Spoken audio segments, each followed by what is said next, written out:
you for joining us and those who are going to watch this video later. প্রধান উপদেষ্টার বিশেষ সহকারী হিসেবে দায়িত্ব পেয়েছেন আলী রিয়াজ। তিনি উপদেষ্টার সমমানের পদমর্যাদায় এই দায়িত্ব পালন করবেন।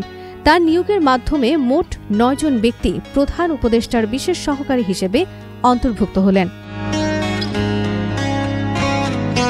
জাতীয় ঐকমত্য কমিশনের সহসভাপতি হিসেবে দায়িত্ব পালন করে আসা আলী রিয়াজকে বিশেষ সহকারী পদে মনোনীত করেছেন প্রধান উপদেষ্টা মোহাম্মদ ইউনূস। অন্তর্বর্তী সরকারের সময় তিনি উপদেষ্টার সমপর্যায়ের বেতন ভাতা ও সুবিধা ভোগ করবেন বলে বৃহস্পতিবার জারি করা মন্ত্রিপরিষদ বিভাগের প্রজ্ঞাপনে উল্লেখ করা হয়েছে।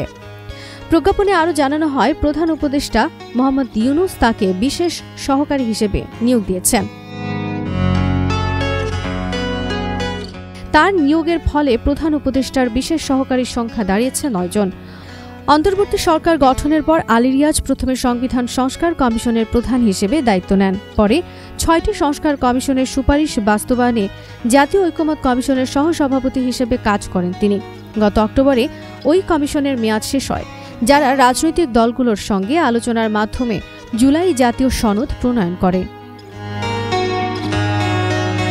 Desk report, the Muslim Times.